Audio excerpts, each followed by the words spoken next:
Assalamualaikum dan salam sejahtera.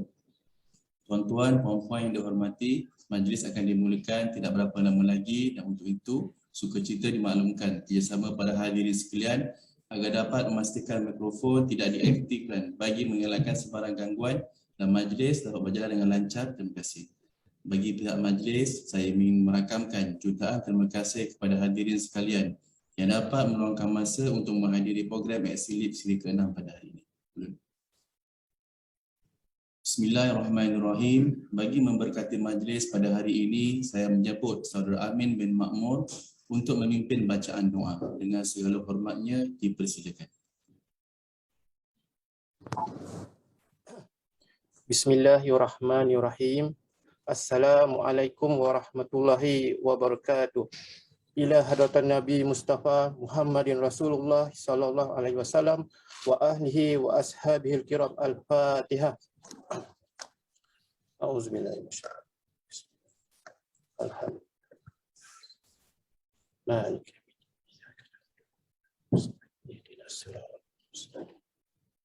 rajim. Alhamdulillah.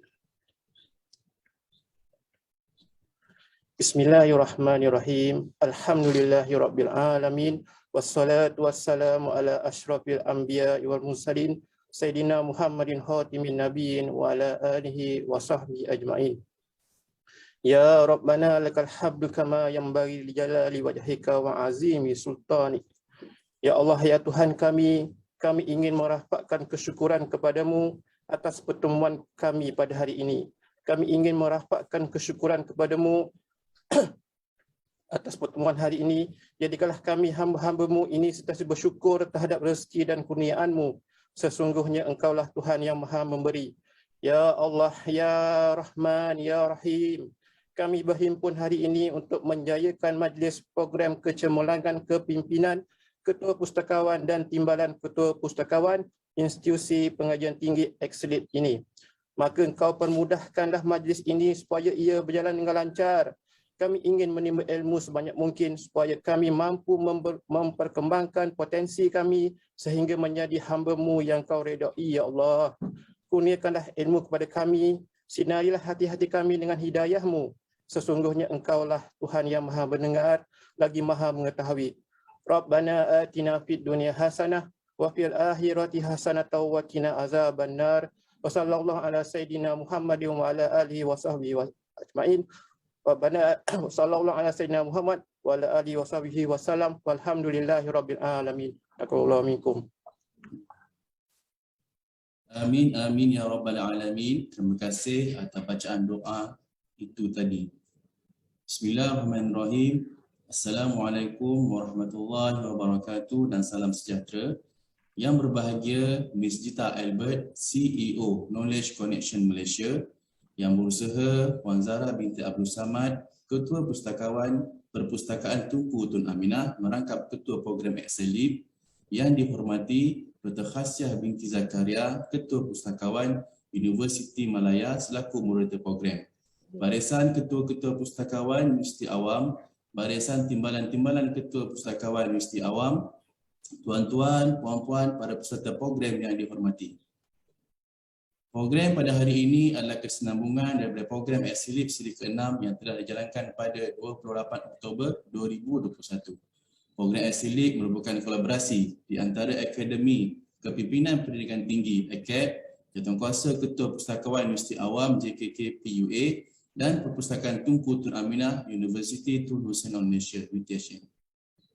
Program ini bertujuan bagi memantapkan kelestarian kepimpinan pegawai kanan perpustakaan dan juga memperkasakan peranan Ketua Pustakawan dalam menepani perubahan ekosistem pendidikan tinggi yang sangat dinamik dan mencabar serta perlu peningkatan kompetensi kepimpinan. Para hadirin sekalian, program Exilip akan diteruskan lagi dengan perkongsian daripada yang berbahagia Miss Gita Albert, penceramah untuk sesi yang pertama dengan topik Knowledge Management Scenario in Malaysia. Untuk makluman, program ini akan dikendalikan oleh yang dihormati Dr. Khasyah binti Zakaria selaku moderator program. Tanpa melengahkan masa lagi, majlis dengan segala hormatnya mempersilakan Yang dihormati Dr. Khasyah binti Zakaria bersama-sama yang berbahagia Miss Gita Albert dengan perkongsian sesi yang pertama, Knowledge Management Scenario in Malaysia. Dengan segala hormatnya, dipersilakan. Terima kasih kepada pengacara majlis yang dihormati Encik Ahmad Faizal bin Ishak, yang berusaha Miss Gita Albert, CEO Knowledge Connection Malaysia, yang berusaha Puan Hajah Zahur Tun Aminah UTHM merangkap Ketua Program Excel Lead, Barisan Ketua-Ketua Pustakawan Universiti Awam, Barisan Timbalan-Timbalan Ketua Pustakawan Universiti Awam, tuan-tuan, puan-puan, para peserta program yang dihormati.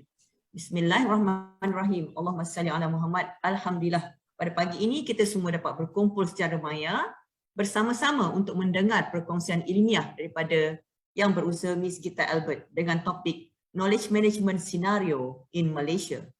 Sebelum kita mulai, izinkan saya membaca sedikit profil yang berusaha Miss Gita dalam bahasa Inggeris.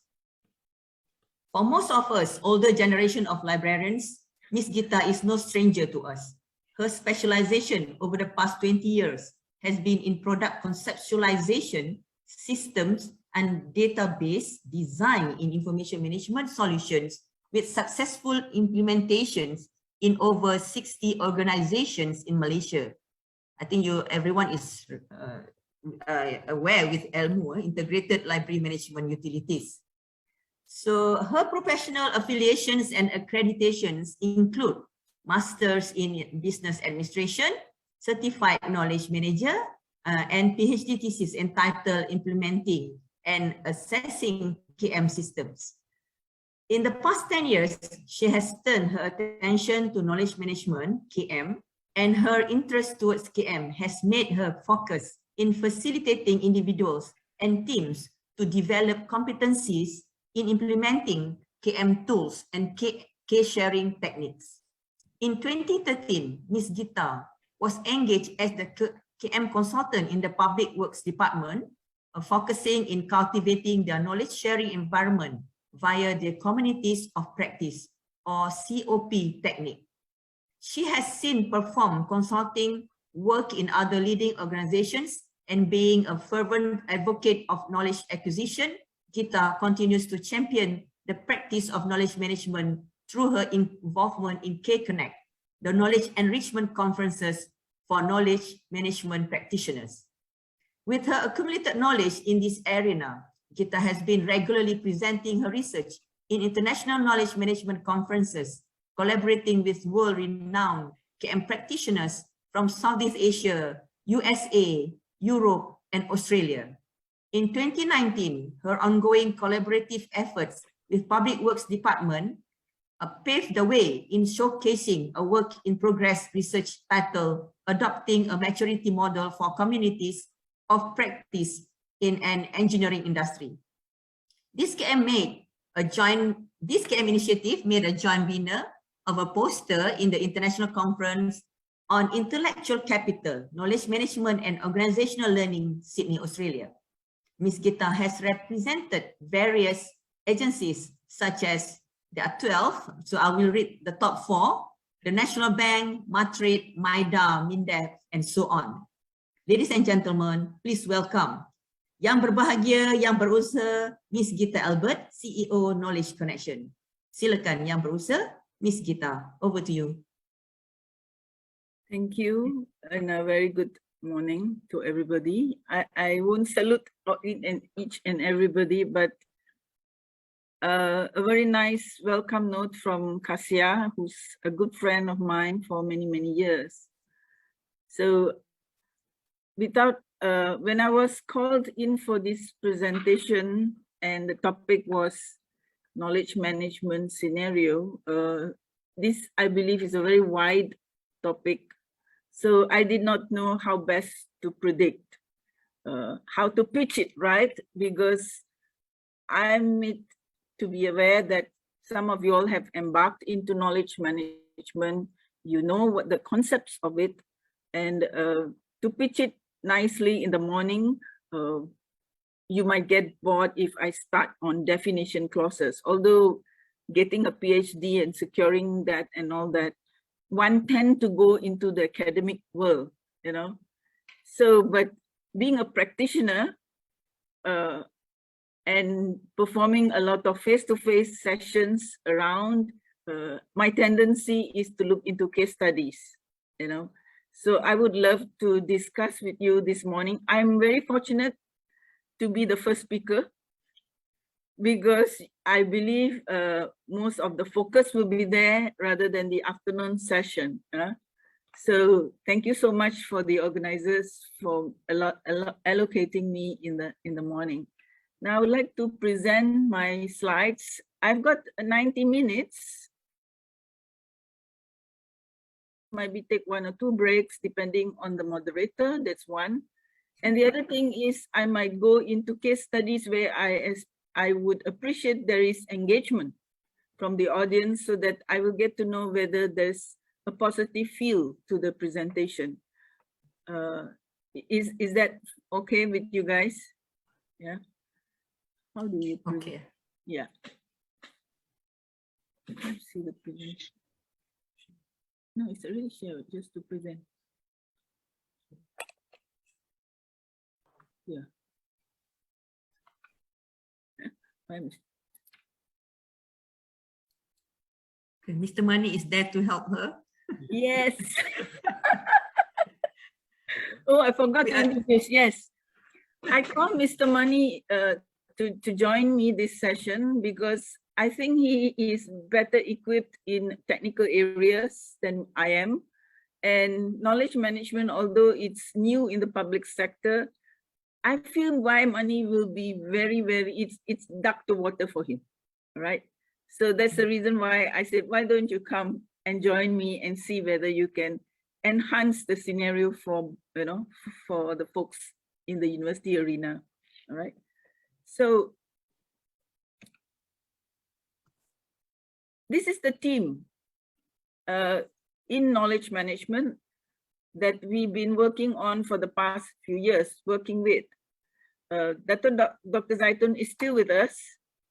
In fact, she wanted to meet me after this session to consolidate for another K-Connect session next year, and based on the findings from today.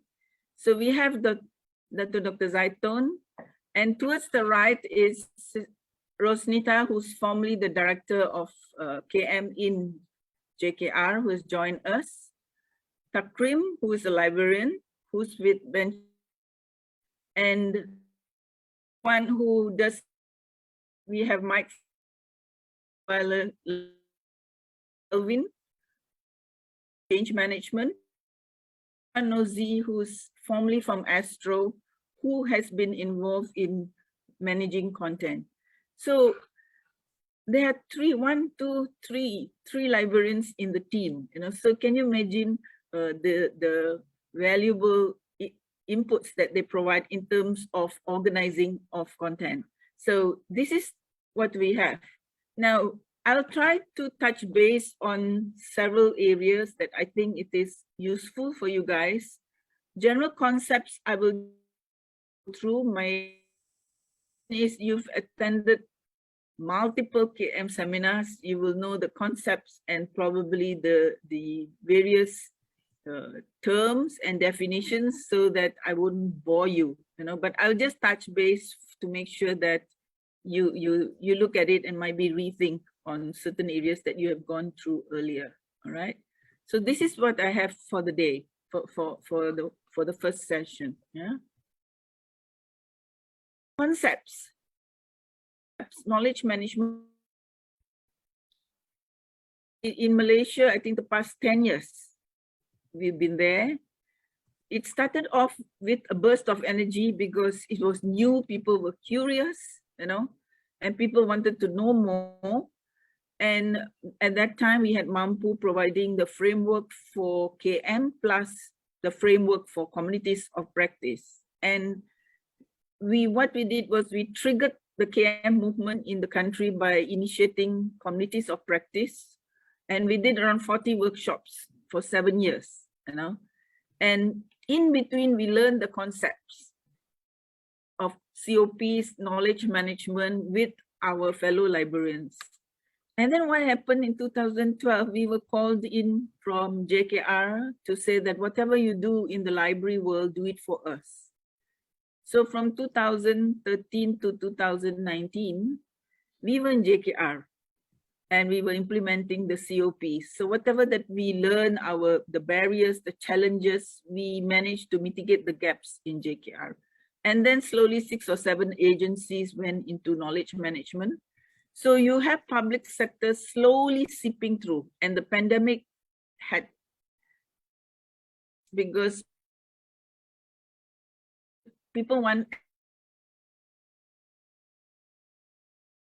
key areas are going for.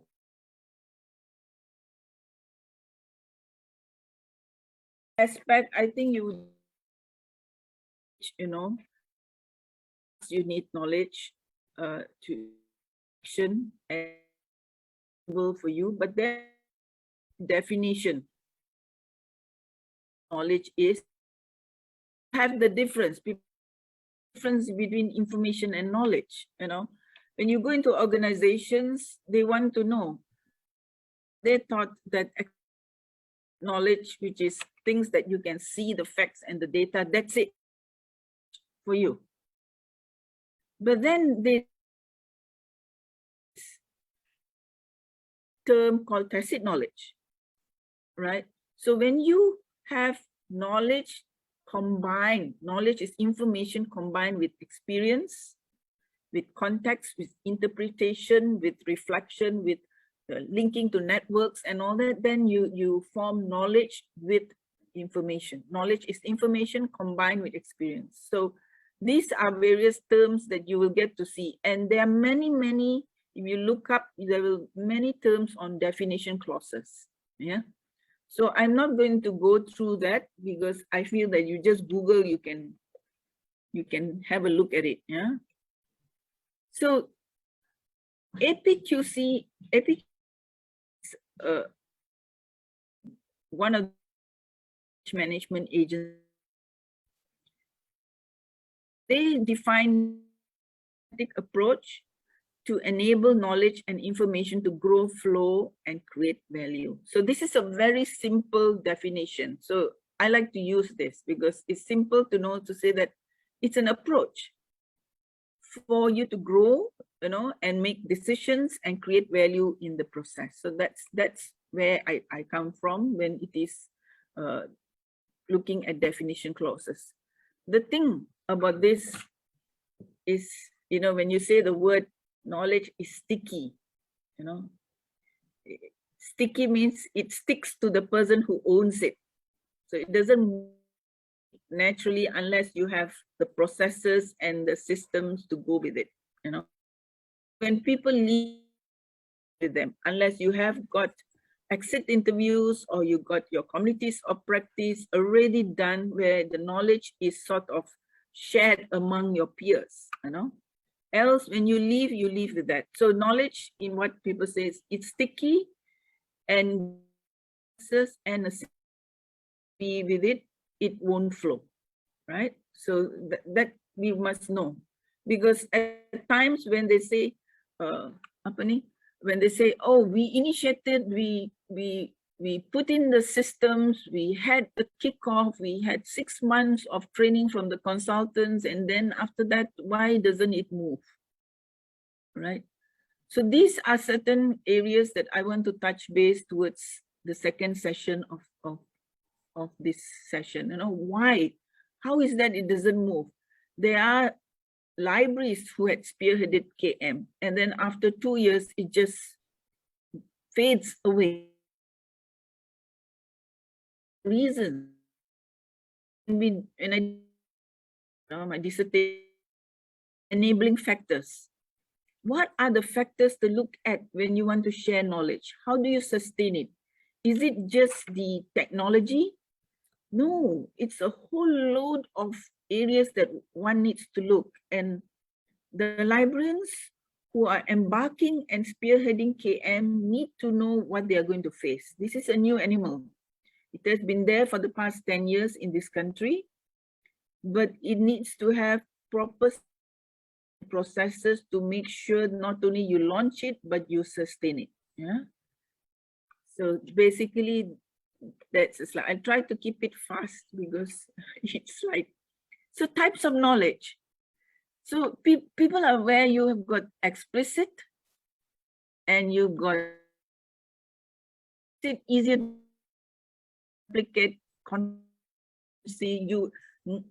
I feel that all libraries are having digital repositories in the form of the ePrint, their Drupal, the multimedia objects manager. They've got all these tools available for people to store this information. But the one that is really challenging people today is harder to articulate, harder to transfer the skills, the talent, the methods, the relationship and experiences. That is the tacit knowledge that organizations have realized, or they've realized, but they didn't have the processes to make sure it can be sustained. And most organizations in this country are going into just explicit knowledge. The tacit knowledge, they have comment. We just in G, they are implementing knowledge. And they send us a 5-day course. And then what happened? This was they went into knowledge audit, assessing the critical knowledge assets. So that's the first stage they are going in. So you have organizations like JKR that you'll meet towards the end of the day, Dr. Khairil, who will talk other areas besides communities. He will embark not only your explicit area that we need, right? So one wonders what is the between explicit and tacit, yeah? So when we want to move into explicit, right, you have got all your digital repositories. You got your financial systems, you've got your library system, your HR systems and all that. And it's explicit, it's already there. But you need to make, if you want to manage this knowledge, you need to select, evaluate, analyze, consolidate, and present. That layer, the cognitive layer that Dato Zaitun's engagement, this is her slide, that this is what she said. It's difficult for you to, everybody has got the digital repositories, but when it comes to capturing, what shall I say, experiences and putting it into a media, that is what people are searching for, and that is what libraries, if they want to embark into knowledge management, will require to look at, not just the explicit tools, but the tacit knowledge capturing tools. Yeah. Now, in the university, I'm made aware that when Prof. Reza formerly from IIUM presented this diagram, you've got multiple digital repositories around the campus. They are from the chancellery, the registry, the finance, the library, research, and so on. Each one have got their huge repositories, and whether they can be accessed, whether it is, whether these repositories, people are aware what knowledge is available, something that one wonders, all right? So is the knowledge that we produce, do we know where it is, who owns it, whether it's in good quality, whether it's accessible, and whether it is centralized, where people are aware. These are questions people are querying. And are there policies? That we are aware that several organizations, several universities have embarked into knowledge management, looking into this. To what extent of evaluation? We know Petronas Library, UTP, if I'm not mistaken, has gone in. IIUM embarked into knowledge management some years ago, and I do not know about the other universities, but this is what it is. You are not just looking at the digital repository, you're not just becoming the, what should I say, the custodian of it, but you are there to make sure people put in the knowledge. That's the difference, right? So then again, what do you have? In order to get into explicit and tacit, explicit, you have got your files towards the left-hand side. You know, you have your files, your minutes, your research, and all these things. These are digital, they have been digitized and they are stored. Then comes the big animal here, a different animal altogether, which is your corporate memory, your views, your ideas, your opinions, your experiences, and storytelling. That is also needs to be, that is what organizations are going for today. We have MIDF starting knowledge management next month. We got MIDA going into tacit knowledge next year, you know. Then we have Bernama starting. So you have got the public sector organization going into knowledge management, and this is driven by the management. It is top-down driven. So there is no need to go and justify why KM is critical, which we used to do many years ago. We used to talk to the top brass, the top management, and say, mengapakah KM? Why is KM penting? Why we need knowledge management? We have to repeat and repeat. Now, today, the past 1 year, we have realized organizations have come to us and say, we want to do knowledge management. How do we start? You know, so we have around 3 or 4 organizations this year doing that. So the movement has changed. People are wanting to know how to manage tacit knowledge, how to capture it. And I will discuss to you later to see whether it is the people here, is it the library that is driving this, or is it the top management who's driving, or is it the IT that is driving it? You know, which stakeholder is driving? We have to know, yeah, so that we can mitigate if there are gaps. So I've touched base the difference between explicit and tacit, which I feel some of you all are aware, so I won't look at it further. But what is available? What is available in the various departments will depend on which domain. So if it is a vice chancellor, really, what the VC's office, then you have the academic matters and the management matters. This is explicit knowledge. But the opinions, the decision-making skills, the feeling, the thought processes, the ideas, this is the tacit knowledge that is more important, also equally and sometimes more important. How he makes a decision. What makes him do this? What makes him select this particular? So it's his experiences. You know, there must be something that he had gone through, a certain project that has, you know, he has done, and which makes him make a particular decision. So these are areas that you look into. So today, organizations are not just looking at theses, you know, storing their theses or research. They are looking at everyday problems and looking at standard operating procedures to solve. Now, going from academic arena, I will just touch base on the corporate arena, you know. Now, do you know pharmaceuticals like Caring, Caring Pharmacy? Have you all gone to that pharmacy, Caring? Yeah. So if you embark, you will get to see one pharmacist there in Caring Pharmacy. And this pharmacy is a walking dictionary when it comes to pharmaceutical products. Not only they learn pharmaceutical products, they also know how to provide the service with regard to that product. They learn. It's not the learning that has taken place in the university, it's the ongoing lifelong learning that has been a culture in Caring Pharmacy. I speak from experience because my daughter is a pharmacist in Caring. So I thought that after her university career, she can relax a bit and be with the mother, or be with the parents, be with the family, and spend more time.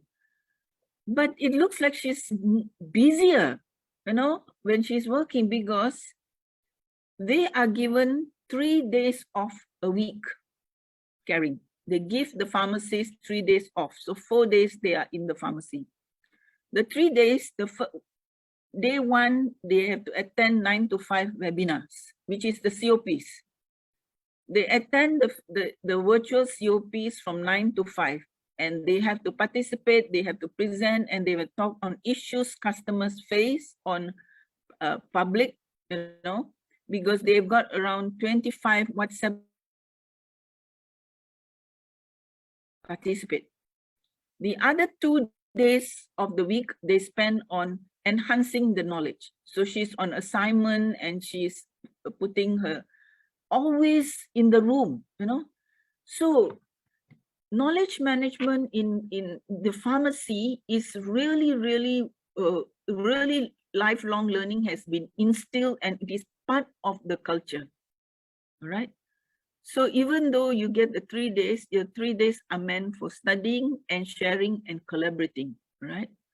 So basically, coming back to this area, the library world, if they are to embark into knowledge management, they are not just looking at, I'm not going to say there is a lot of work and you cannot do it. You have got the competency, but you must be aware what are the complex knowledge assets that are available in the various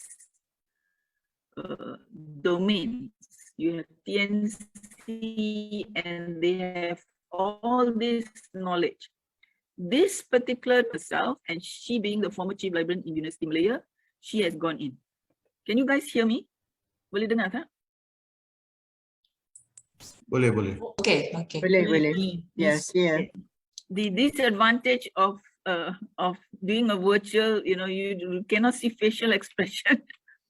So you really do not know, you're really talking in the dark. But anyway, coming back, these are the certain administration issues, the explicit knowledge, and the tacit knowledge comes in experiences of the registrar, all right? So I will give you the slides, but I just want to tell you that these are the areas you need to look at. And it's not that you are going to do the search, you need to organize it, you need to organize it, you need to be there, you need to be aware that these are the areas, this is the knowledge assets, these are knowledge assets. And how do you do and find out what is important to this particular department is to go and perform a knowledge audit. People call it knowledge assessment, some call it inventory management. You need to do an audit to find out what are the critical knowledge assets, all right? So most organizations do this. Petronas just embarked on a knowledge assessment for a new industry. They have a new industry, new department, they go into knowledge audit. They spend 6 months of identifying what are the critical knowledge assets, and then they inform the management and they develop strategies how to sustain these knowledge assets. That's Petronas for you. Same thing with JKR, same thing with AG, all right? So these are organizations that we are involved, so we know what's going on, yeah? So come back to the library area. So this, in this area, you got professional matters, you got management matters. These are the knowledge, people call it knowledge asset, all right? But it is explicit, but the experiences that come to develop this are tacit, all right? So these are samples that have been developed. So I just want to go through with you. If you can go through Slido, all right? If you can go through slido.com, you log into slido.com, and that's the number 896814. I have a question to discuss with you to find out, in your agency, how much do you think is, how much percentage-wise do you think tacit knowledge is? And how much is explicit? What's your percentage and what is there? You just gone through few slides that indicate what is the explicit and what is the tacit, yeah? So what do you think? what do you think the explicit and tacit, how much knowledge in organization is explicit and how much is it in tacit form? So if you give me an indication of your organization, then more or less I can say that this is tacit, this is explicit. Can go in. Oh, okay.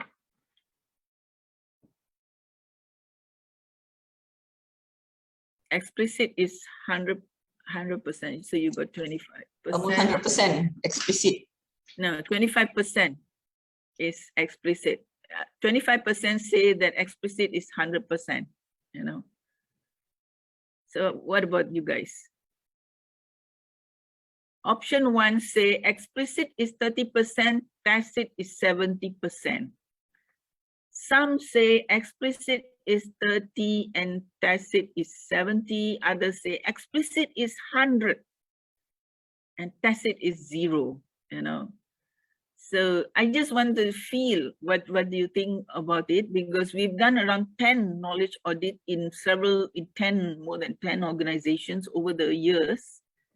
And I just did an audit review with Accountant General today is what day? Last week, yeah. Last week to indicate, okay, you know. So, and Accountant General, I thought it was, you know, I thought it was all explicit. But there were 60 accountants that joined the knowledge audit online workshop. And they gave me percentages that was almost similar to JKR, you know. So I had a shock, right?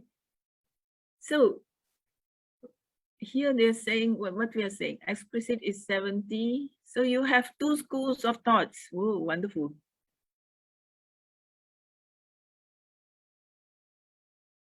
We'll stop at 30. So we got 20%, 20 guys already giving their feedbacks, all right? So they said 70% explicit, 70% explicit, 30% tacit. That is in the, we are saying that is in your industry. So you need to go in and really check and see, right?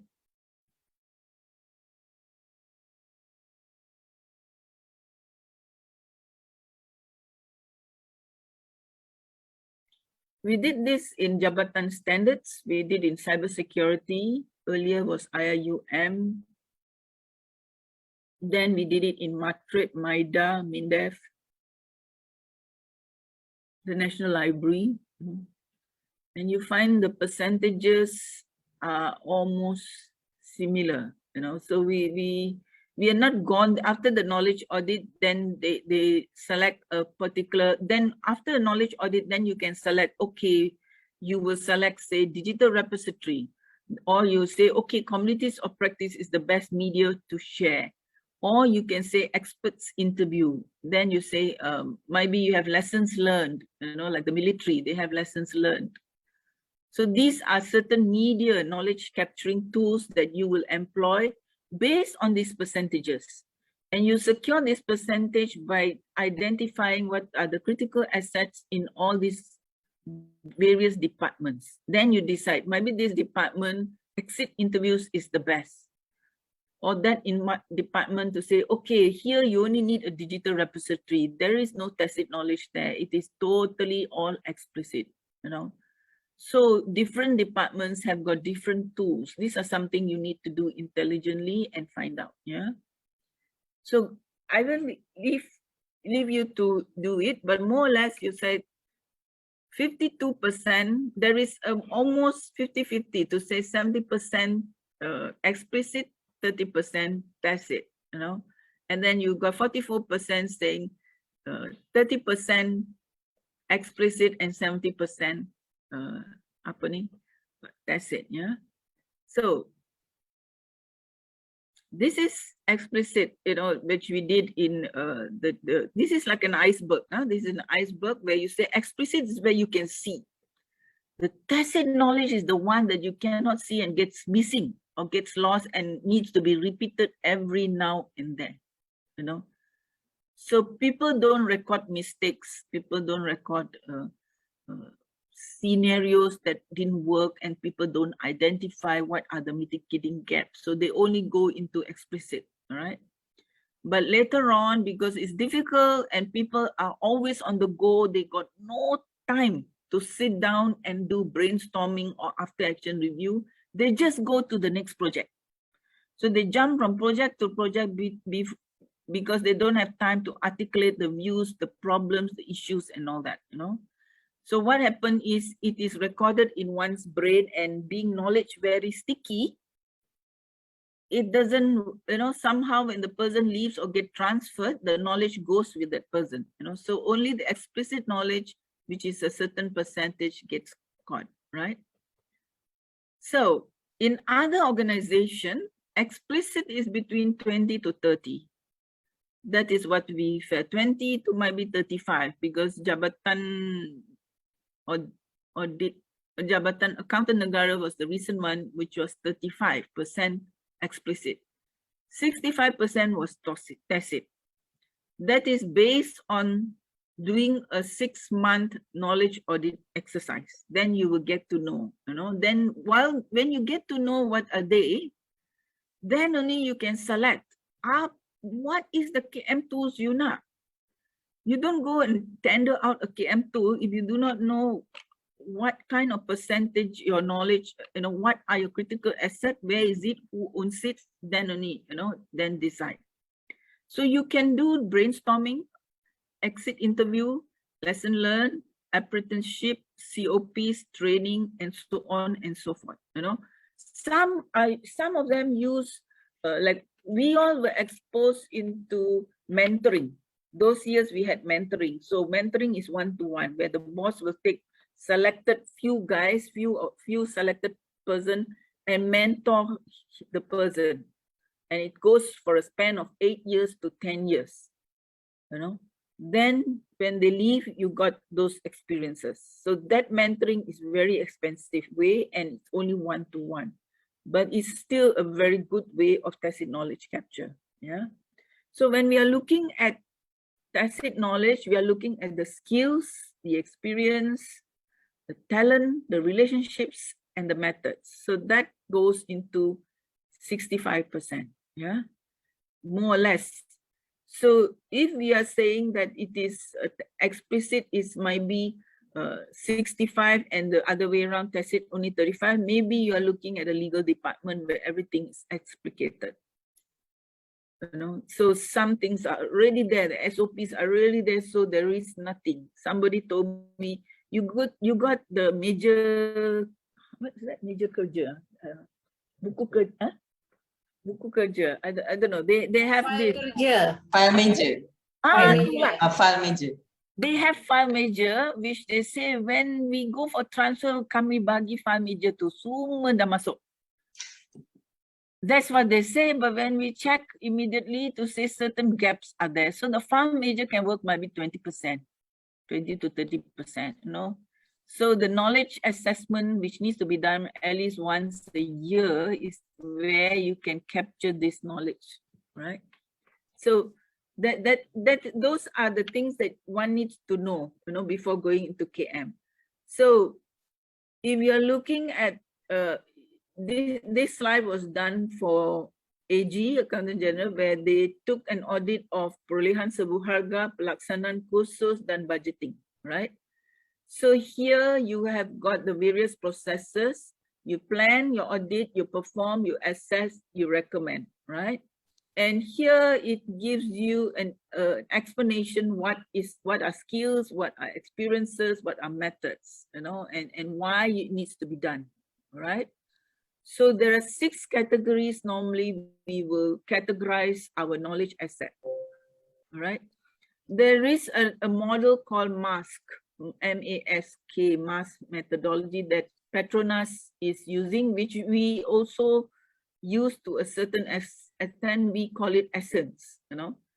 So they do the same thing. They plan it, they perform, they assess, they verify, and they recommend, right? So I'm touching base on knowledge audit a lot because I feel librarians can go and do this on behalf of the university. They can go and get this done and they can promote, we need to do this, create a need and go in, right? These are areas that they can do. So we talk about knowledge audit, we talk about the critical knowledge assets, what are the types of different, the percentages and where they are. Now, what about managing this, managing your knowledge? How are you going to look at, So here again, we look at saying, managing knowledge, you need the tools. But what tools to use will depend on the percentage of explicit dengan tacit. All right. If you have a digital repository, then it is almost self-service, like your Drupal, what's that? Drupal, isn't it? Drupal atau ePrint atau Multimedia Objects Manager or one of those digital repositories. Sorry. DSpace, yeah. I think couple of universities are using DSpace, right? ePrints. Yes, ePrint. Yeah. There are new, for example, new latest one, Figshare, for example, they are looking at those things also. Okay. So these digital repositories are self-service, and they are mostly is explicit, so there's little bit of human intervention. So that is one tool that is available, that is being performed in the country. All right. Most universities and organizations go into that first because that's easier to see, easier to put in. But the quality of the knowledge, the curating of the knowledge asset that is in the self-service repository is still questionable. In universities, you may not face it because it's all thesis that is going in and things that has been produced and curated. Right? I may be wrong, but in a digital repository, it's not just the thesis that's there, it's minutes of meeting, research, case study, success stories. These are things that needs to be captured and put in. Then you got lesson learned to gather knowledge and reapply to relevant situation. There you need more human intervention. You need your processors. So there you need people to look at. So in JKR, Dr. Khairil will talk about it in the afternoon. They have got lessons learned where every time a project is completed, the KM task force makes an appointment with the project owner to get him to discuss what are the lessons learned, and a report needs to be provided by the project owner to be stored in the self-service repository. So they are practicing lessons learned. But the quality of the lessons learned, whether it can be reapplied, is something that is not been evaluated yet. Yeah, but the fact that they got this done is already a win. Then you have more human intervention, and more knowledge transfer, and that is the communities of practice, which I'll touch base later on. Not all organizations have successfully implemented the COP in this country. In the private sector, you have Ernst & Young, you have Rolls-Royce, you have Petronas, you have IBM, World Bank. The COP is key for knowledge transfer. It's something that they use every day to solve the problems, to talk to people that they do not know. So the COP is there. But when it comes to the public sector, it's a bit slow. Also throughout the world, public sector takes time because there are few reasons. Mainly, they don't have the time, management support, the culture is not there. The one organization that made it work is JKR. To 2013, they've got around more than 10,000 chats, 200 to 300 views per day, So, and around 4,000 voluntary registration, voluntary, no KPI driven, all right? So the first few years we were there, we noticed the engagement. They go throughout the country and perform awareness of the benefits of communities of practice, and they have around 30 to 31 sessions per year. All right. We see them twice a year for reviews. For the past 7 years, we see them for the reviews, the strategies on communities of practice and all that. So there are a lot of papers on that on JKR. You can, if you are really interested, please write to the agencies and we will give you all the necessary collateral on how to develop this, because this is Malaysian. And we have won several awards overseas. And the award that we won was in collaboration with Hong Kong University to show that the COP maturity model is something that can be applied, right? So then comes the transfer of best practices, knowledge sharing. So this one, mentor-mentee, where it's totally almost face-to-face, virtually difficult, but this is where transfer of best practices comes in, where the knowledge transfer.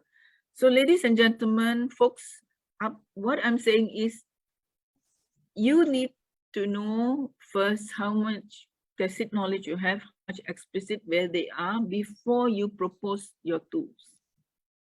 And not one tool can serve every need. All right, you need to have several tools. Organizations have got 5 or 6 tools they practice because Department 1 might be one self-service. Department 2 is looking at COP. They may not be very heavy duty in that. So depends on the nature of the knowledge asset. Yeah. So that is what your outcome of your approach. Yeah. So lessons learned is something that I want to look at, later on, but maybe later, So then we have this. One sample is communities of practice, which I believe we introduced in 2007, We had around 40 COPs around the country with hosted by Dato' Zaitun, Puan Faiza Idris, Cik Zaharia, and Maimuna Kadir. These are all the chief librarians who believe in it and who went ahead to Korea as well, So they went into communities of practice where they share the experiences with newcomers. And we had 40 of that over the years, over the past 6 or 7 years, we had 40 of them. And we share the knowledge. We had experienced personnel sitting at each table, sharing the knowledge, and this knowledge is captured into reports, right? So these communities of practice is now being practiced in JKR, going to be practiced in AG, maybe next year, So several places, MIDF might go in, but they are going to knowledge audit first, yeah. So the characteristics of that is the domain, the community, and the practice. Domain is the subject area.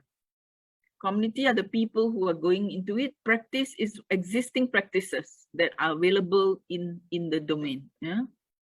So I'm not going to explain too much of this because it can be a little bit too much. Yeah. Unless you ask me questions, then I go back. So they have. We have 5 more minutes before 10. Yes. Okay. Common concern, interesting topic, it has to be there. So quality of knowledge is very, very, very useful, very, very relevant. Yeah. Now, looking at that, if you are looking at knowledge sharing, in the COP, you post queries and your views are listened across the whole country or across the world. It is something that is picked up in the pandemic. It is something that is picked up by the younger generation. The older generation segan nak masuk dia punya opinion for fear of punishment, for fear of this one. So the younger generation is, I won't say they don't care, but they are braver. They are bolder to state their concerns or their help. They want help, they go into the forum. So this might work today. So then it comes into capture, codify. There is processes. You convene, you build, you filter, and you amplify. So this is how you do tacit knowledge. This is where librarians are can be very competent in this area, all right? So then comes the validating with the experts. So there is a process that works, and you need to follow this process, else you'll get garbage going in. People will put in the chats and there is no curation. All right. So this is something that you need to look at. So in IBM or in Shell, in Ernst & Young, Caterpillar, BMW, this has been done for more than 10 years. They do not know the person, they want a problem, they go into IBM Connect, you know, and then they share the problem. By the time they come back, they get several views. All right. So the similar thing in Shell, Asian Development Bank, World Bank, the COPs are an existing KM tool. All right. The engagement allows us to talk and to the experts, connect with peers and get insights. All right. So what happened when we talk about private sector, we know is full blown, no problem, is going because they are motivated by profit. So they must make sure the staff are competent. They must make sure that they know the latest info, else people won't buy their product, people won't buy their service. But in public sector, it is picking up. They have digital repositories, but they are going for tacit knowledge capturing. All right, so people are picking up and they realize, management has realized that it is something that is important to make sure the next generation has got. So I won't touch base too much on JKR because Kyril is going to touch base on this. All right, Dr. Kyril towards the last session in his forum. So he has done the COP, the forums. You can access this forum online if you want to look at it, and the chats, there are few thousands chat and it is ongoing. Right? The thing about virtual COPs is between 5 to 6% provide 80% of the chats. It is just like your Wikipedia. Wikipedia rule 8% post, certain percentage 1 or 2% post. Some the one give opinions is around 8 to this one. The 90% are the ones who just read. So in the COP follows the same concept. 90% read and look at it, but they value the conversation. It's just the 6 to 8% are the ones that share the opinions or post and all that. It is almost the same unless you can enhance it. Yeah. So what we are saying is, why is it important? Is almost a mainstay in this organization. Cost saving, curated knowledge, faster access to knowledge, cut red tape. All right. And they have to do it. All right. They have no choice but to go because they have to perform. So KM matters to these organizations. All right.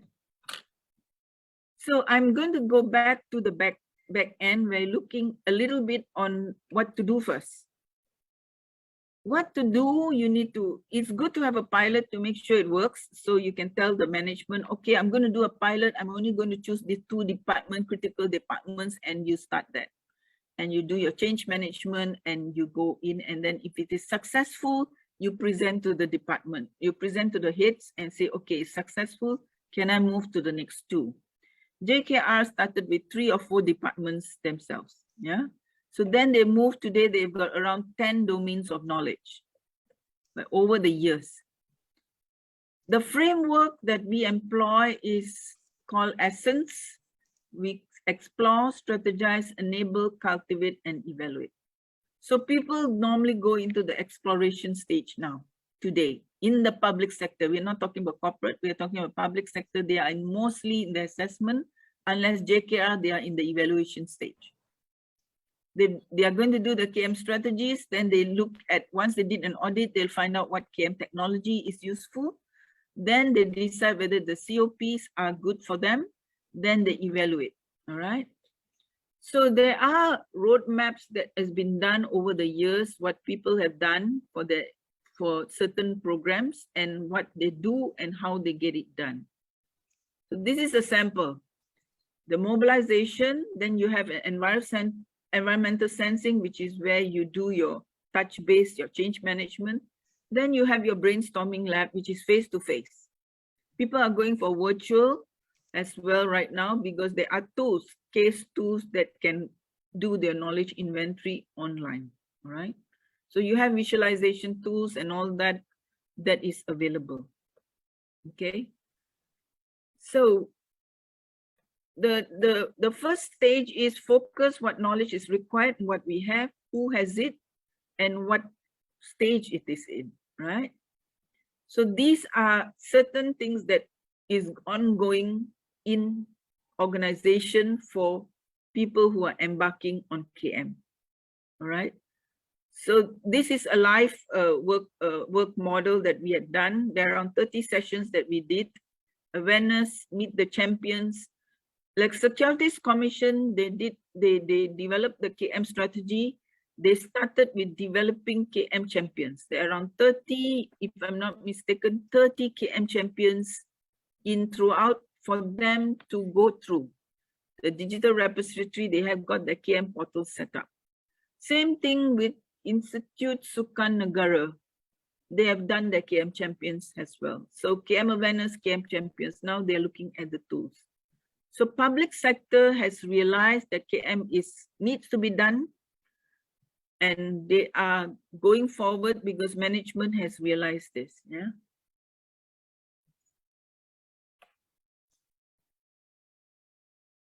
These are the problem enablers that may unique the challenges. I'm not going to go through in detail because it can be really cumbersome to look in detail, but basically you're looking at quality content, the technology, the services, support, and then you need to study your profile of your stakeholders, whether they are lurkers, they are posters, their behavioral profile, what they need. Today, people want fun, all right? They want fun in the tools, so it has to be linked to gamification and perhaps linked to redeeming point system. I play online Scrabble, you know, nothing to do with age, all right? I have to play, it's fun when I win the points. It's amazing, it gives you a sense of achievement, you know? So when I get the board, I go there. So gamification linking with your tools is key in today's younger generation. Huh? Yeah, that's a quiz is. I tried quizzes. You need to link it with your KM portal ke apa, you know, like what mobile learning tools are doing. Halfway they are studying, and then you can link it to your games and play a game, you know. Then when we did an evaluation, we found in military, in the MINDEF guys, people are using the tool at 2-3 o'clock in the morning. Why? They were playing games of racing cars. But yes, they do it. But in between the game, the question on the subject area comes in because they merge it together. So the games is merged with the subject domain. So people learn, and at the same time they are able to play. All right. So these are things, these are ideas that is available at the back end. All right. Now comes, do we want a short break before I start competencies? You have at least 10 more minutes before we end your session. Okay, then I finish competencies, then we open up. Yeah. That's right. So we are looking at today's skill set. You know, what kind of competencies? Looking at this was MIDA that we presented this year in K-Connect 2021. They have got around 50 agencies throughout the repository. The first 2 years, you notice there was a drop in numbers. All right. First year we were there, 2014, we brought it up, we put in, we had around 30 sessions in 2014, 30 face-to-face sessions to build the change management. We developed the change management, and as consultants, we had to just monitor from remote. But nobody used it. In 2015, it was really wanted to drop, people wanted to drop the tool, people were cursing it, people were saying no good, the software and blah, blah. Then in 2016, 17, 18 onwards, it started to pick up. Today, there are around 20,000 documents total. And it is done, the different countries put in their documents voluntary, all right? And this is in MIDA, and we presented this. Kasia, can you, I mean, can you, what do you think the reason why the drop in numbers were? Not enough technology, knowledge, Are you? skill. I have one Not money. sure, just show it, yeah. I will just show it. This technology. Okay, not enough technology. Okay, what else? Not sure what's happening in MIDA. I'm not. You know, MIDA, I give you a case scenario. They spent nearly 500,000 on this technology. Wow.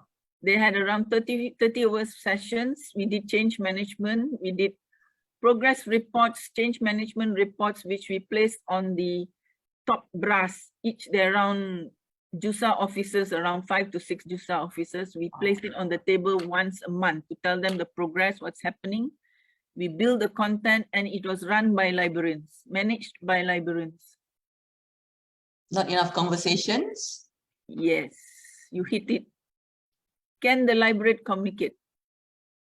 Are they good communicators, librarians? Depends. I think when you saw a lot of JUSASI in front of you, I think you don't talk much, right? Yeah, maybe. So there was a dip, you know, and then the management changed the whole thing. They looked at it, they looked at the tool, then we looked at it and said there's not much in the tool, not difference, but then they changed the KM manager, you know, and they put head of marketing and head of com. The head of com has the KM manager, and the library reported to the KM manager, and things started to move. I have to give you this story because it is something that I've been in MIDA for nearly 25 to, I don't know how many years, 25 years in MIDA, you know. I started with Rahima, who's the chief librarian there. And they used Ilmu and they upgrade into the digital repository in around 2014. And we were there putting it there, but the success was recorded very recently, the past few years. It went sky high, and they are going to enhance their tools now. And the tool is old tool. 2014 is Zaman Purba punya tool. Sorry, Mani. It's an old tool, but the numbers went up. So I looked at it and I studied this, and I found out certain factors, you know, that involve. We need to train our folks on communication skills. We need to go to the departments and talk to it. Change management tools and techniques need to be required, you know.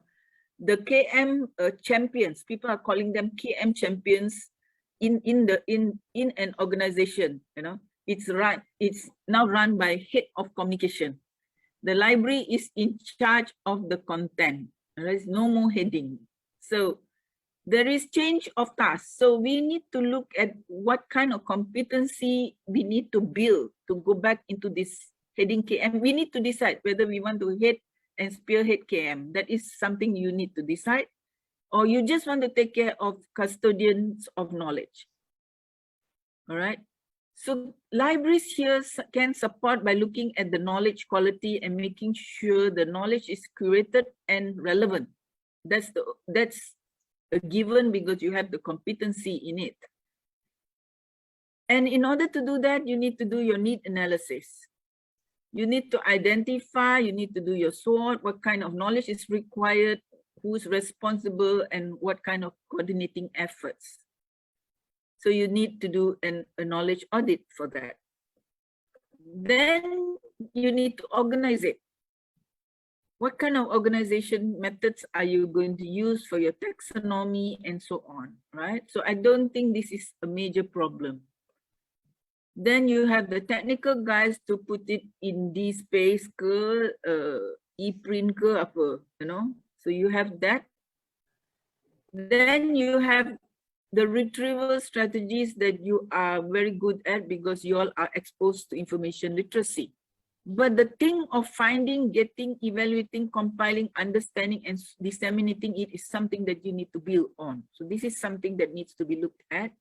Change management is another area. So consolidation and all that. You know? So these are summary of competencies that needs to be there. So, but something needs to be enhanced further. You need to have more workshops to decide what kind of competency, whether you have it and what kind of maturity. I'm doing a maturity model for KM that we are putting across in several agencies to what level the maturity is, and then what are the gaps that you need to fill.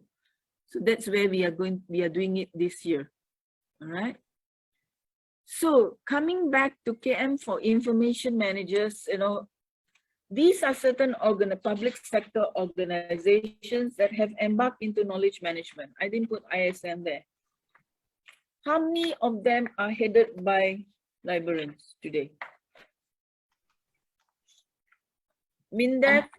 1, 2, UIA, IIU, siapa? IIUM? IIUM, IAM and PNM. PNM ialah PNM. because semua librarian. So Yeah, the the rest of rest are gone. JKR didn't involve at all, you know. They are run by quantity surveyors, all right, heading it. No librarian is involved. In curating knowledge also no, nothing, all right. MIDA, the library is involved, but the driving force is communication guys.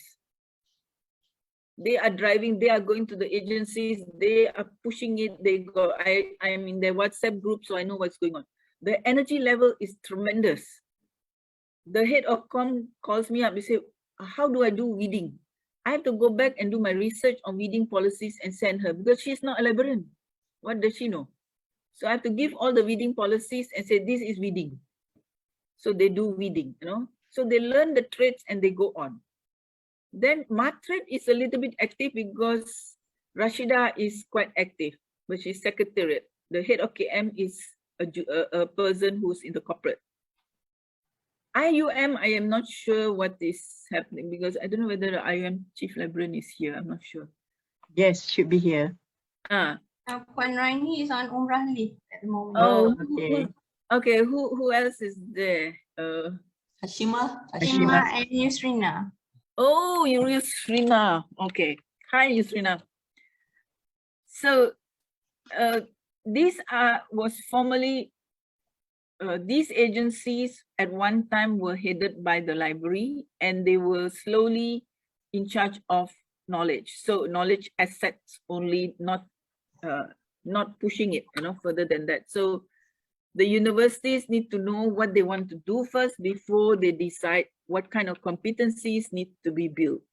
The major roles and the minor roles needs to be there. Yeah, so you need to know, right? So the key reason is recognition. One of the management recognition on whether the library can drive it. You know, that is something that as I told, we are going to have a discussion as how to, how to mitigate this area, right? So this is almost my last slide, which says a summary of it, right? So at the various stages of exploration, strategizing, enabling, you need to have the various techniques and the tools. Not all techniques will be utilized at all angles. Yeah, so there are chatbots here that can be utilized as your online communication agent, but people do not quite like it because they want to still hear the proper voice. Yeah, so it's not bought in yet. So arising new resources, new approaches, you need new activities, new competencies. These are the things that we need to look at if we want to go. All right. So I thank you all. I am open for question and answer if there. Yeah, thank you very much, Gita, for the great presentation. I think this is, when I went through all your slides, I think I know that my KM is very, very rusty. But I don't have much time. I think I can only take one question. Please, anyone? Straight to Ms. Gita. Asikin, are you going to ask a question? Okay. I'm Nora Shikin from UTM Library. We used to do KM in 2000 and 2001, but unfortunately, it's quite difficult to get sharing of information from other system, because normally what we're trying to do is we integrate a library system with all the system in the university, but unfortunately nobody wants to open their system to be integrated. So that's the reason I think it's the failure of our KM during 2020, 2001. So because the most important thing of KM is to integrate whatever resources in the university that can be shared among the university community. So how to, let's say if we decided to do KM again, how are we going to convince all these PTJs to share some their database with the library? That's all. Okay. Before I'll answer this, then if Waimani wants to give information, then he goes in. So the question is, your explicit knowledge databases are not integrated and people do not want to integrate. So it's more on a technical aspect of it, you know? Yes, because they want to share whatever inside their database with others, with other community in UTM. So Okay. that's a difficult thing to do at that time. So now, let's say if we trying to build up KM again. What is the technique to ensure to persuade them to be integrated with the system, if there is one? Okay. First thing, the top management has to agree. Okay. The top man, the first thing you have to get the green light. Like in IIUM, the experience in IIUM, it was the vice chancellor himself who pushed the KM. In even corporate organization, it is the CEO that is starting the work, all right? Not the middle management, it's the top management. Once you give the support, they use the letter. MIDA uses the letter written by the CEO and use that particular letter to write to the various divisions to get them to come for the workshops. All right. Okay. So that's the first stage, is to get top management support. The other stage is, the other area is, don't do all. All right. Okay. Do a pilot. All right. Like what AG is doing this time. They're only using 2 departments. And these are friendly departments, friendly in inverted commas, they are friendly towards the library, right? Because you need to have a quick win, right? You need to have a quick win, and the quick win will be friendly and top management support, all right? Okay. So the other thing is, the other area is the technical aspect of writing the integration, you know, what form of integration you require. Today there are products that can comply to certain protocols that allows you to integrate immediately. So today, those years in 2001, with those archaic system, mana boleh masuk? You know, we don't even comply. Like library system, we comply to ISO 2709. Kan? So you know, tag 100, tag 110, 200, 240, 245, they are all like 245 is title. You know it, you know. So every library is conforming to 300, which is collection. But when you want to integrate with a non-library system, which doesn't have, you do not know the file structures with it. Number one, technically is going to be a challenge. Number two, the vendor ran away. So they bolted, they're there, they've signed the maintenance. If there's no maintenance, you can forget. So you have the technical problem, right? Okay. So today, people comply to certain protocols, so it's easier to integrate. Easier, I won't say very easy, but you need to have the technical personnel to do the integration, all right? Can you conclude, Ms. Gita, straight to the... Yeah. Dr. Kasia, if I may ask a question, please, Yeah. Dr. Kasia. Right, sure. Okay. I'll give you 1 minute. Yeah, okay. Dr. Gita, thank you so much for your presentation. Actually, Dr. Kasia, sorry, don't worry, you still have time until 10:45. Oh, okay, thank you then. Okay. Alamak, Kasia. Okay.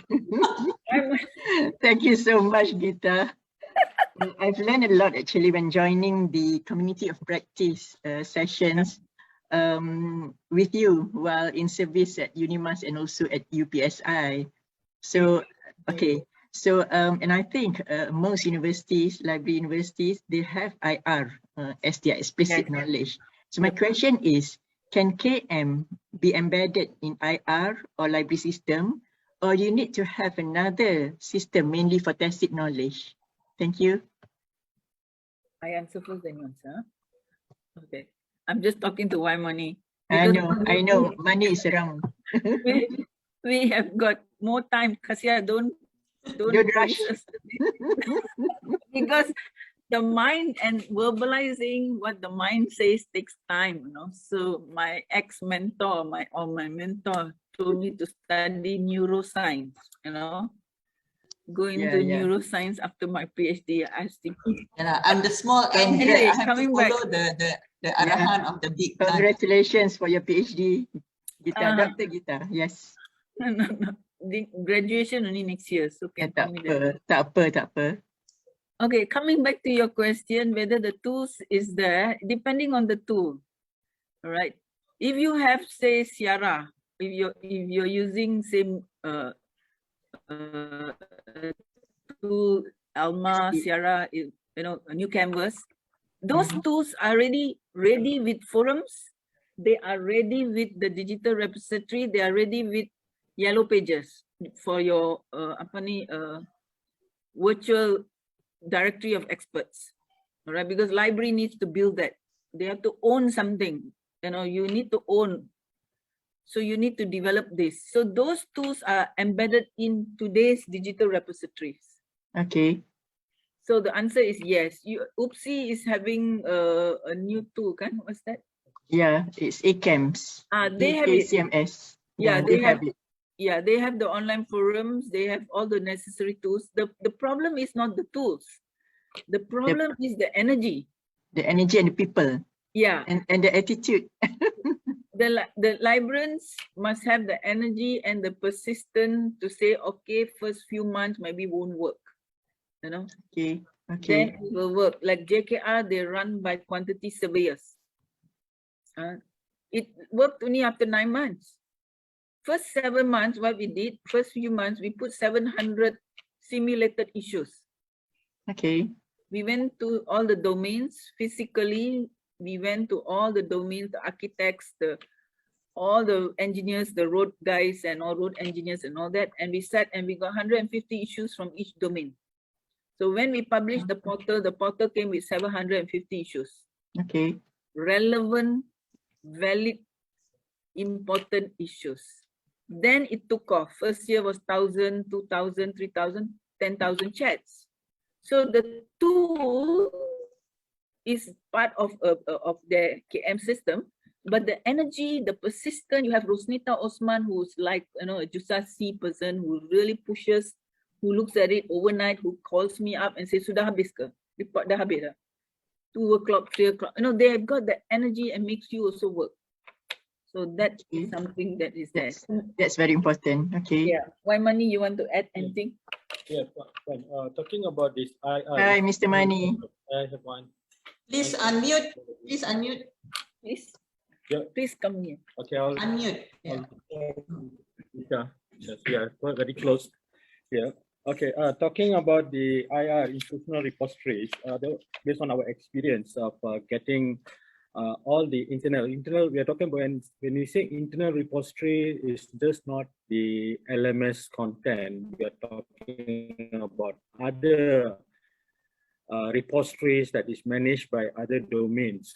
Yes. And to get all these repositories together into one knowledge hub, or they call knowledge gateway, it's going to be a challenge, because the library systems, like what Dr. Zita mentioned, is actually is a rule-based, and it also comply to a lot of international standards.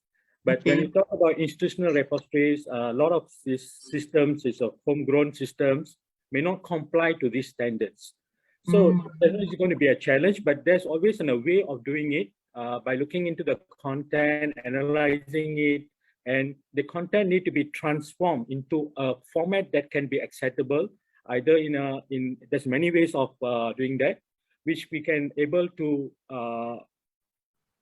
transform the data and load it into this knowledge hub. Because normally what users, our patrons, like to search is the metadata of this content.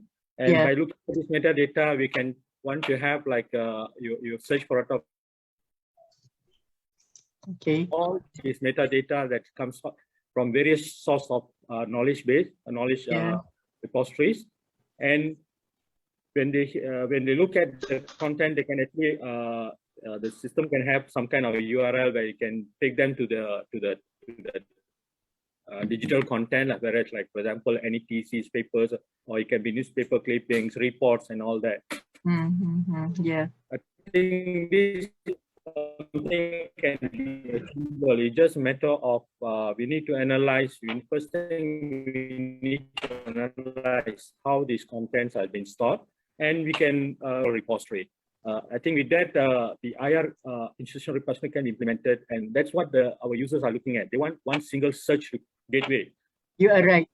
Go to OPAC to search the books, and they want to go to the digital repository to search, and this will they'll get tired of doing that, and they want to say, why can't I do every search, a single search, and I can get from all your institutional repositories from a single platform, right? So this is something that can be achievable. You just have to we need to put in some effort to analyze on the content as well. I see. Yeah. Thank you so much, Mr. Mani. Yeah, thank you. Okay, we have one question here from Puan Zahra. How KM plays a role in the digital change? That will need under 1 hour, right? Yes. Yeah. Thank you. Please. That's a new topic, kan? How KM plays in the digital transformation. When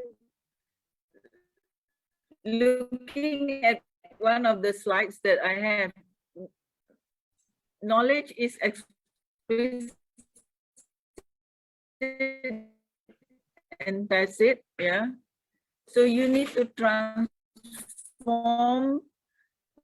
Nowadays, yesterday's newspapers, if you look at it, we are going into the digitalization stage, which means that they are doing all their processes all the processes are digital. The day when we went into Subang Jaya Hospital, the doctor don't look at our face because no more files, no more this one, everything is being typed, you know, the patient's observations, this one, that one, the whole thing is being typed because it's part of the hospital information system.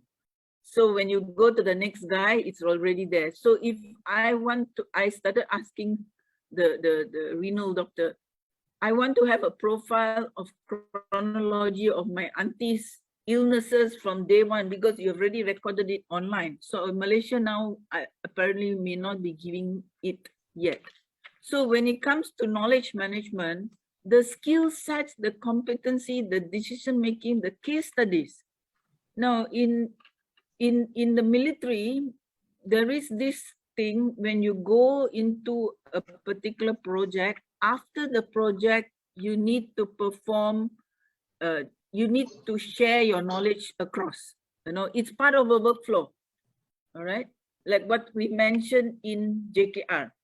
Right after the project, the KM team comes in interviews the person, finds out what are the issues, what are the challenges, what are that, and they have several discussions before they record it and place it into their, they call it their wiki. They have got a wiki, which is an online repository of 50,000 documents. So it has become part of the digital transformation phase where tacit knowledge is captured, lessons learned are captured into this phase. It is not just as and when you feel like having a conference, let's everybody share the knowledge. Like the COP we had many years. We had every quarterly, but it was not fixed. Whereas in JKR is part of the work processes to do it. All right. So Ramla, Zahra, did I answer your question? Any inputs? Yes, Dr. Gita. Yeah. My opinion also like that lah, actually. Audit, KM audit is actually the first stage before we proceed with the digitization project. Yeah. Yes. Yeah, thank you. Another question from Puan Azza. Yes, seems like we need to go through many workshops and training sessions before starting the KM initiative. And surely we'll need investment in terms of budget. Can you give us estimation budget of training? Offhand. Okay, let's look at the monetary aspects of it. We had one Jabatan audit last month. I think they had only they had a 50K budget. All right, 50K budget to start the audit. Wow. All right, just to start the audit. Then what happened was they broke it into multiple phases. So 20,000, because they don't want to go through the normal procedure of procurement procedure. So they broke it less than 20K. So we had a 3-day, 2-day workshop, 3-day, 2-night, or 3 days workshop with them. And being accountants, they pick up very fast. And they got CFA. Then some of them are PhD holders. So can you imagine the questions they asked us, 60 of them? No. So we provided them with a grid. Now you have got those days we don't have, we interview, we do all this nonsense and all that, and we do a survey and all that. Now, no, now we do inventory management. We give you for 3 days, 2 nights, and then we tell the person to fill up themselves. So it can range. I do not know about the rest of the game, but the first phase of knowledge audit can be around 50K. But you can break it up. Yeah, you can break it up. Manageable, I think we have the money, right? 50K is not so much. No, that is what we are doing, provided that we don't do the 30 sessions that we did in Matre. Matre was 500K. 500K. Wow. Okay, there's another question here. How can you persuade librarians to be champions for KM? Are you? Okay, I think we got the answer previously, but can you repeat that answer? I think we have if the first thing first, whether you are seriously wanting to do it, because you've got a lot of work and you've done university librarians, they are always on the run. Yeah. Some of you all are training and all that till what time. So, but if the management has decided, okay, we want to do, and you need to train your KM champions, being in the library industry from the age of 24, I don't want to count how old I am. Still young. I would very much like to work with Dr. Zaitun Osman and my BCT Sumaizan to build up a starter kit for the KM champions. Very hard to get it from other agencies. All right. Done, yeah. How to start? What kind of competencies is required? How do you start? We have done the COP starter kits that we provide to all our customers, implementation guides and all that. But the KM champion kit I'll be doing for MIDF, Okay. If I sign if I sign the NDA, then I have a major problem. So I need to talk to Dr. Zaitun and do this before I sign any NDAs. Okay, you got another job. Thank you, Gita. Thanks.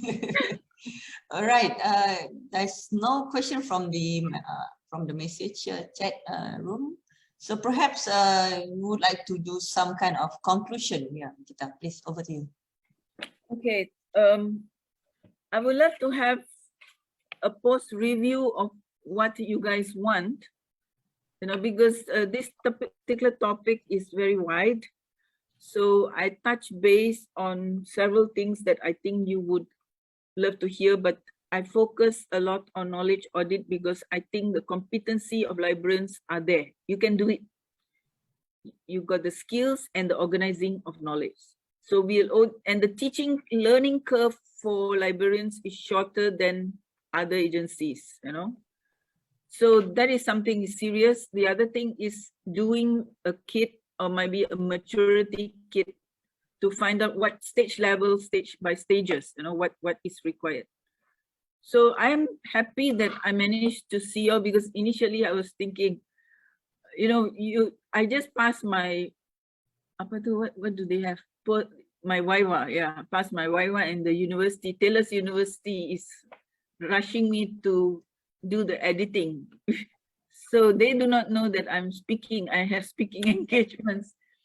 So I have to submit this. So once we do that, then by December, I want to meet up with Zaitun Osman and start that ball rolling, So I thank you because I think I've give my views, personal views on the matter. We are very passionate to making sure the librarians come up again, talk, and be heard in the university, be heard. So that is something, and be part of the Senate and be heard. That is something that we want to look for and work together. Right. Thank you. Thank you. Para hadirin dihormati, alhamdulillah kita selesai sudah dengan sesi bersama dengan yang berusaha Miss Gita Albert, CEO Knowledge Connection, dengan topik KM Scenario in Malaysia. Saya rasa saya tak mampu untuk merumuskannya, tetapi saya rasa saya nak quote satu statement, ya. Maybe this one from Roosevelt, if I'm not mistaken. Great minds discuss ideas, average mind discuss event, small mind discuss people. I hope, as Ms. Gita mentioned, that we need to do some kind of conversation with great minds which discuss ideas. Hopefully, we can do that with the Senate and also with the top management. If we cannot do that, perhaps that's where the conversation stops. That's my take for this session today. So, as I mentioned earlier, my brain is rusty about KM, and I'm not good to conclude. Whatever we have taken here from Ms. Gita, I hope we can take home. There's a lot of tips and take home ideas that you can do for KM for next level. So over to you, everyone here, the Chief Librarian and also the Timbalan Chief Librarian. So terima kasih again to our producer, Ms. Gita. I think this is really good today with an opening session of aspek pengurusan dengan menggunakan knowledge management. So saya serahkan semula kepada majlis, pengurusi majlis, dan dipersilakan. Saya mohon ampun dan maaf dari sebarang kekurangan saya sebagai moderator. Hope to see you all again. Thank you very much. Assalamualaikum warahmatullahi wabarakatuh. Assalamualaikum warahmatullahi wabarakatuh. Terima kasih sekali lagi diucapkan kepada yang berbahagia Miss Gita Albert dengan perkongsian sesi pertama Knowledge Management Scenario in Malaysia. Dan majlis juga mengucapkan terima kasih kepada moderator Dr. Khasih binti. Para hadirin dan hormati, bagi meraihkan majlis sebagai tanda kenang-kenangan, para hadirin diminta untuk mengaktifkan kamera masing-masing untuk sesi bergambar. Okey, dalam kiraan 3 kita akan kira untuk sesi bergambar. 1, 2, 3. Okey, sekali lagi mohon tuan-tuan dan puan-puan semua untuk thumbs up dalam kiraan 3, 2, 1. Ucapan terima kasih atas kerjasama berceramah tuan-tuan dan puan-puan sekalian. Tuan-tuan dan puan-puan sekalian, para peserta program, kita akan berehat seketika dan akan bersiaran semula pada jam 11 pagi. Sekian, terima kasih. Okay, thank you, Ms. Gita. See you. Thank you so Congratulations, much. your doctorate, Dr. Gita. Thank you so much, Gita. Thank you. Nice to chat. Yeah. We Thank learn you, a Dr. lot. Gita. We learn a lot from you. Bye bye.